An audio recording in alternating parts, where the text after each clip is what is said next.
So I haven't put a fancy title or a funny title on my teaching this morning. It's just the mission. And the mission is about where we're going, what's the next target, what's the next plan, where the direction in which we're traveling. And it involves vision, it involves looking, it involves seeing. And I was reminded, I tend to do this sometimes, I quote Terry Pratchett in Christian Teachings, which is quite weird because he was not. But he said in one of his books, the entire universe has been neatly divided into things to A, mate with, B, eat, C, run away from, and D, rocks. And scientifically, actually, there's a parallel for that. There's actually a foundation for that. It's basically vision in our sight. Our vision involves the brain telling us what are obstacles and what are tools. And research into AI, artificial intelligence, has shown us that technically speaking, sight, the vision, is impossible. And they have not been able to properly replicate the human ability to see with machines, because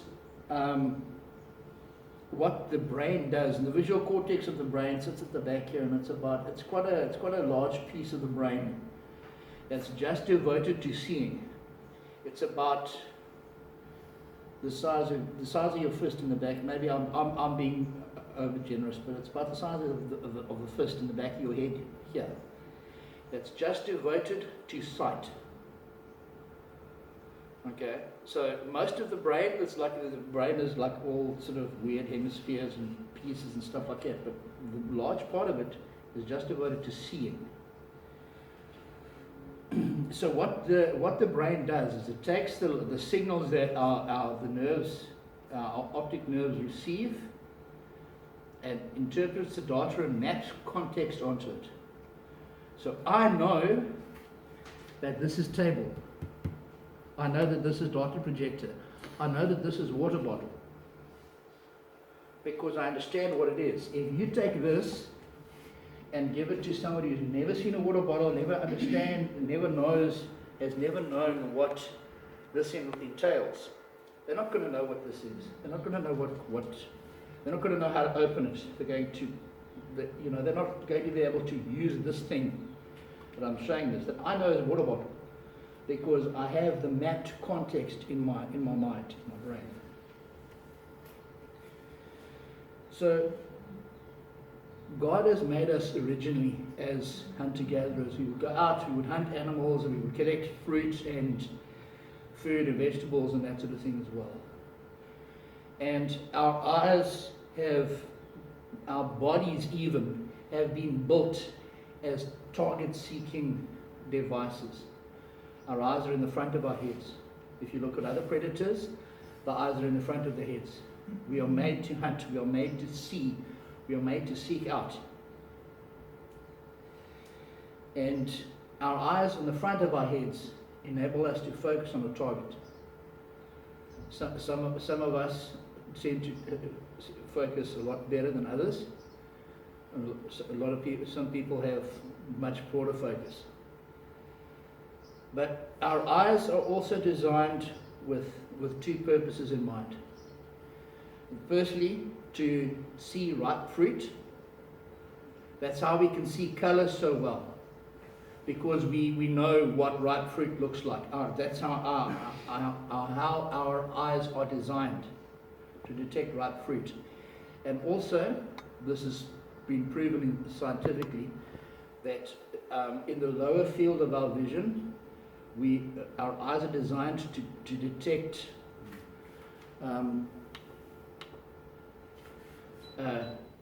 reptilian camouflage patterns.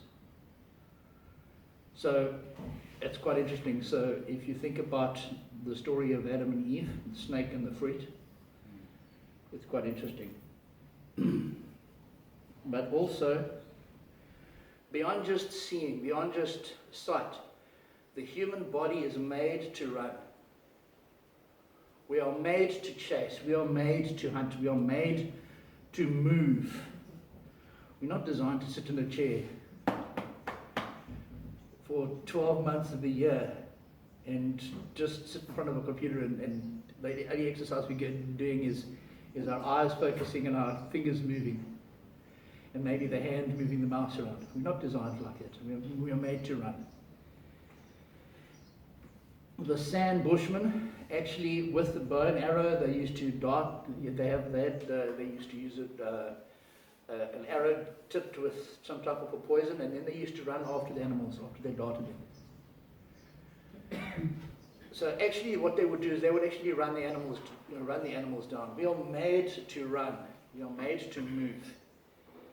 Our ancestors travelled everywhere by foot, because not everybody could afford horses. It was only the nobility and the rich people that could afford horses. Everybody else walked around, or even donkeys.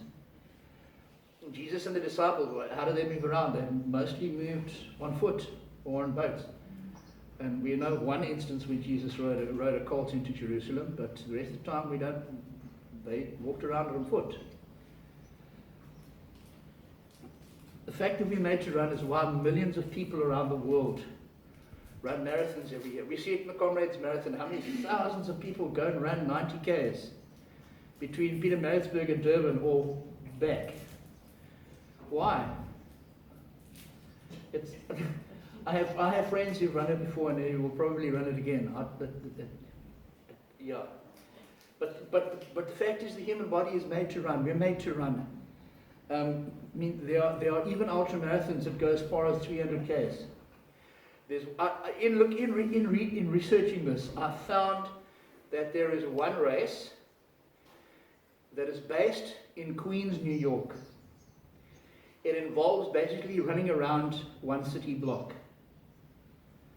And it's called the Self-Transcendence 3100. 3100 stands for miles.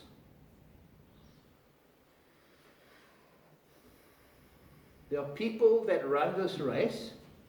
They have 52 days to run 4,989 kilometers. That is 3 trips. That is here to Joburg, back and back again, and more.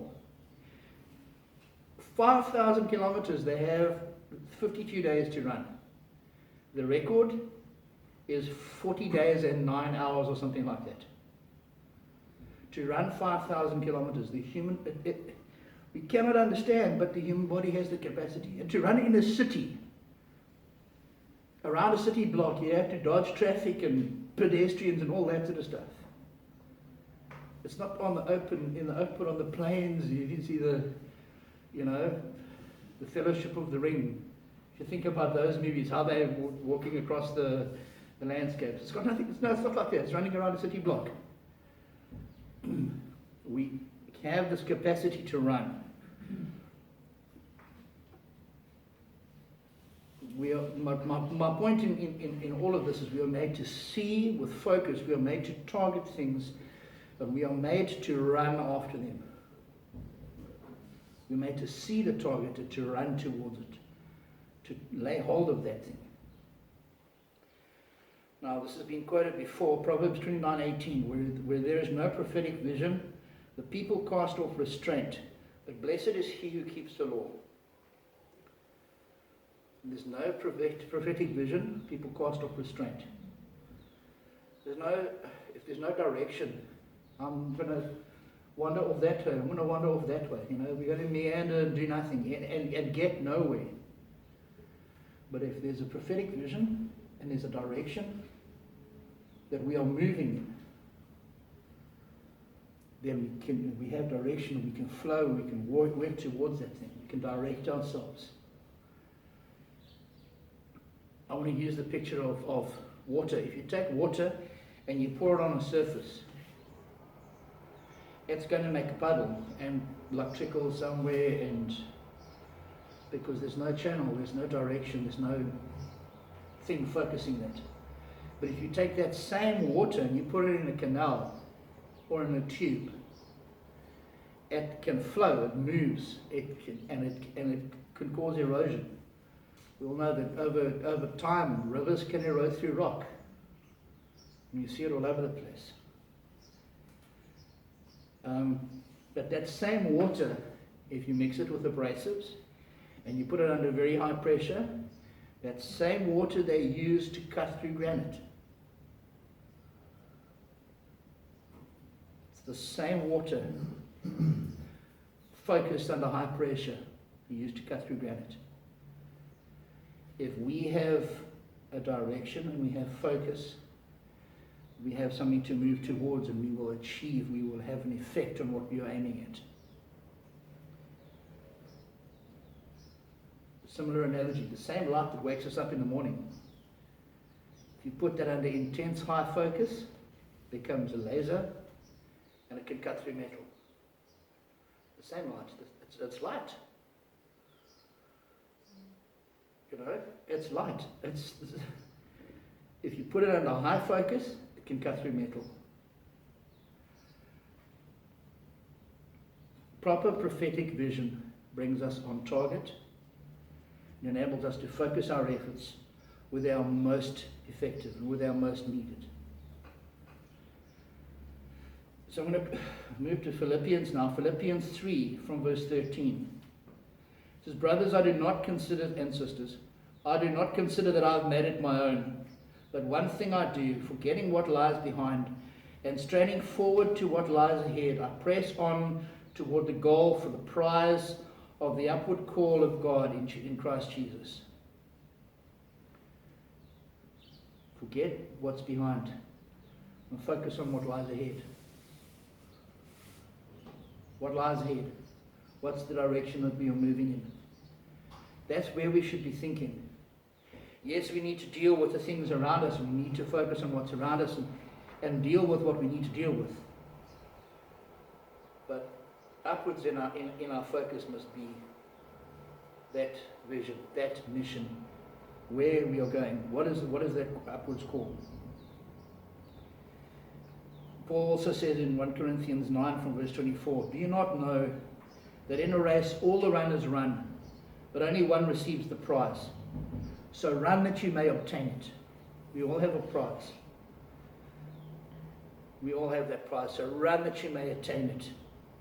Every athlete exercises self-control in all things. Self-control.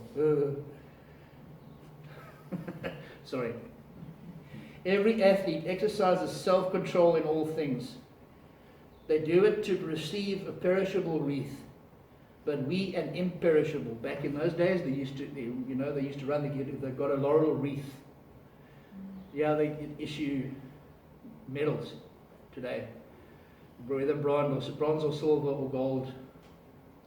But it's a perishable emblem. We run to receive an imperishable emblem, an imperishable prize. So I do not, verse 26, run aimlessly. I do not box as one beating the air, but I discipline my body and keep it under control, lest after preaching to others, I myself should become disqualified. So the pictures here are athletes running, or boxers fighting, but their practice is focused and it's designed to simulate the coming race or the coming fight.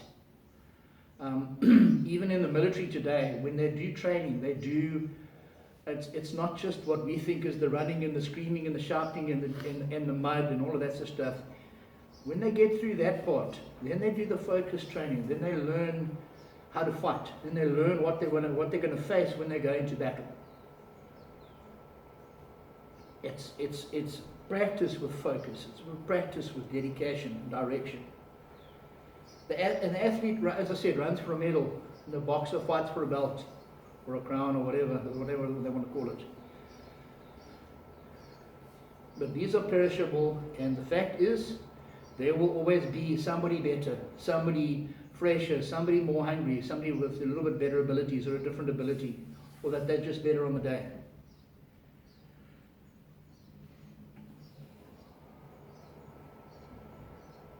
But just like the military, I mentioned that, we have a commander. We read about it in Joshua. They're about to go up to Jericho, and Joshua saw the guy standing there with his sword drawn, and he said, "Hey, who are you? Are you for us or against us?" And he said, "Neither. But as the commander of the army of the Lord, I have now come." And what was Joshua's response? Fell on his face and worshipped. Because he realized he's standing in front of the Son of God. Because Jesus is the commander of the army of the Lord. And there was that manifestation of this mighty man. And that was Joshua's response. But the point is, we have a commander just like in the military. The Bible talks about it as being an army. We have a commander. We have weapons. We have armor, Ephesians 6. And we have a mission. He has given us this mission to take this gospel to the ends of the earth, to make disciples and to baptize them. That's the overall mission for God's army. An army has a mission to win the war. But to win the war, you must win the skirmish. You must win the battle. You must win the operation to win the war. And each unit in the army of God has a particular mission. In the military, this platoon must take that machine gun nest. This company must take that fortification. This regiment must take that hill. Each smaller component makes up the whole mission. Like I said, skirmish, battle, operation, war. This unit of God, this unit in the army of God, we have a particular mission. And we need to focus on that mission, and we need to drive towards it. To take that next soul, next community, city, nation. Because that's the context. So we need to familiarize ourselves with the overall mission and make that part of us. The overall mission is to take the gospel to the ends of the earth, to make disciples, and to baptize them. That's what our mission is the gospel must get to the ends of the earth, disciples must be made, and they must be baptized. And it says when the gospel has reached every nation, the end will come and Jesus will return. So it's up to us. We've got a job to do. That's our mission, to go, take the gospel, start there. From those bricks onwards. That's where it starts. Taking the gospel to the ends of the earth. To making disciples and baptizing them. So we need to familiarize ourselves with the overall mission of the church, of the army of God. But also, what is our mission as a unit of God, as a unit in that army? If our job is to take that machine gun nest with that fortification, if we don't focus on that task, we will miss out. I find it quite interesting that the adage "miss the mark" goes back to archery. You aim, you miss the mark. But the same word for missing the mark in Greek is the word used to describe sin. And I'm not saying that if we don't focus on, if we don't achieve what we're going for, we're in sin. I'm not saying that, but I just find it interesting. So we need to focus on where we're going. We need to focus on the task at hand, and every one of us has a particular role. I mean, it's always a debate in the military about who was in combat and who wasn't, because the reality is, if of the entire, I'm speaking, I'm probably wildly incorrect, but maybe 10% of the entire military force faces combat. The rest of it is the support services, the medics, the medical, the transport, the logistics, the strategy, the intelligence, all that stuff, all the background effort is designed to get that spear point into battle, that 10% into battle. Probably more, could be less even. But every one of us has a role to play. Because this is our fighting unit. So in every fighting unit there's a rifleman, there's a mortarman, there's a radioman, there's a medic, there's a machine gunner. Everybody has a role. And everybody, we all need the radio man to call in the air support and whatever. I'm using military terms now. We all need the mortarman to do fire support, and the machine gunner as well, and to lay down covering fire. And everybody at some stage is probably going to need the medic. But my point is, we all have a role to play. No one in this unit will achieve our end goal if we don't all achieve the end goal. So we must be looking after the people around us. We must be caring for the people around us. Encouraging one another. As I talked about with hymns, with songs, hymns, and psalms, hymns, and spiritual songs. But the point is, we should be carrying one another. We should be encouraging one another and drawing one another along in our striving to achieve that mission, to take that next goal.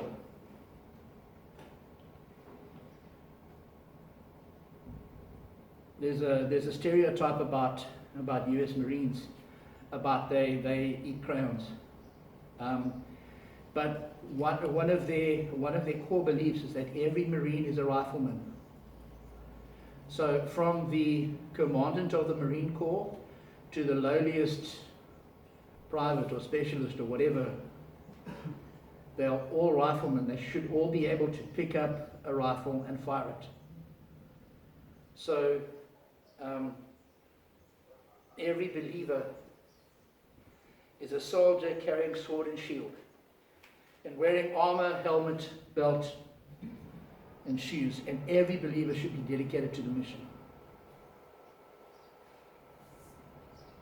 And as a unit in the army of God, our mission is that hill, that fortification, that ridgeline, that soul, that community, that nation for Jesus' inheritance. And when we have taken it, our mission becomes the next soul, community, nation for Jesus' inheritance. Because our mission ends when Jesus comes or when we go home. So it doesn't matter how young we are or how old we are, we have a mission. And our mission only ends when Jesus comes or when we go home. There's one thing that we cannot do in heaven, and that is witness to the unsaved. That is our war here. That is our battle here. That is our mission here. We get there, there's no more chance for evangelism.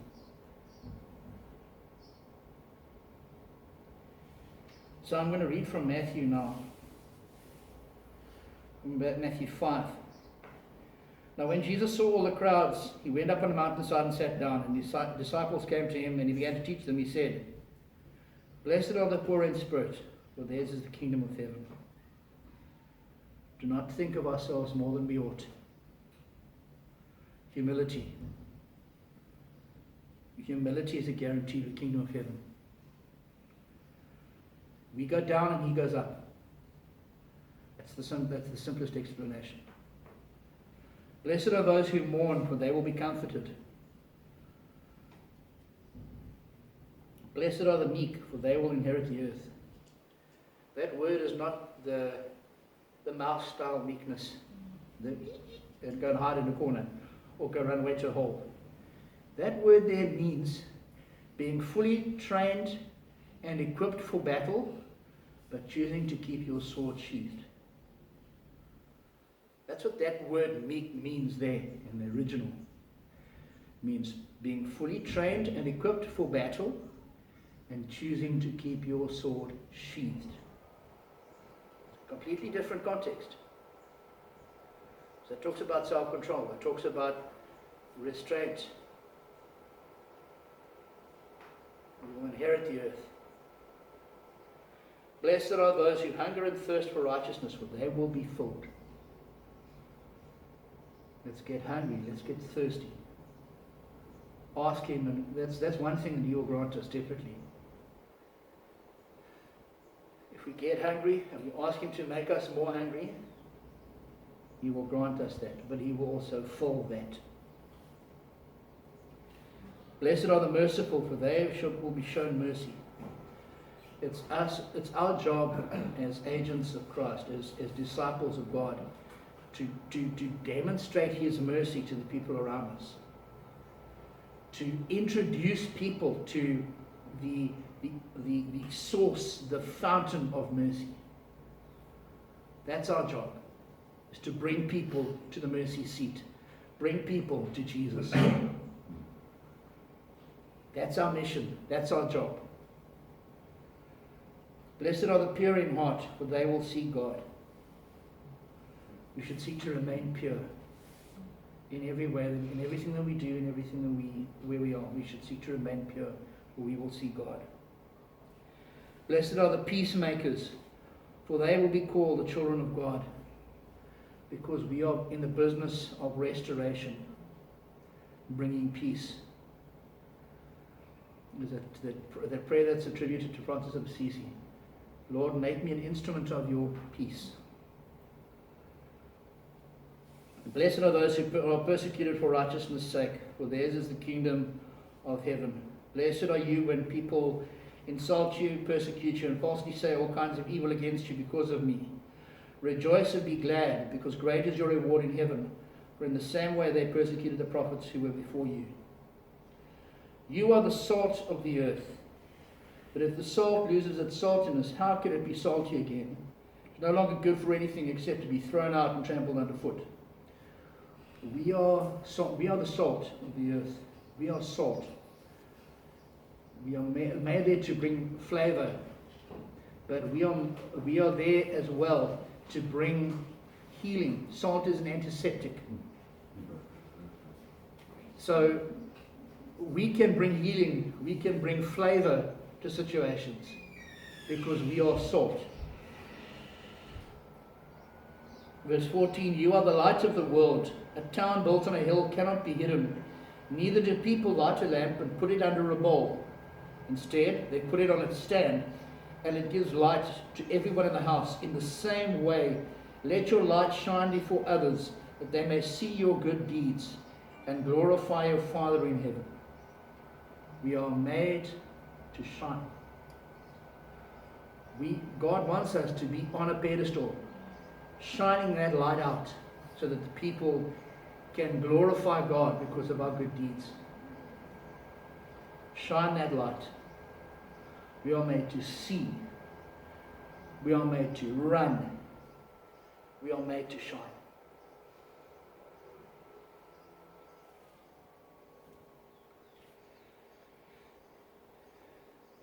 And finally, Ephesians 6 from verse 10.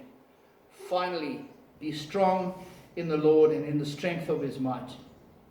Put on the whole armor of God, that you may be able to stand against the schemes of the devil. For we do not wrestle against flesh and blood, but against the rulers, against the authorities, against the cosmic powers of this present darkness, against the spiritual forces of evil in the heavenly places. Therefore, take up the whole armor of God, that you may be able to stand in the evil day, and having done all, to stand firm. So let's take that hill. Let's overthrow that fortress. Let's win that soul. Let's transform that community. Let us go out and change that nation for the cause of our King and in the power of His name. Amen.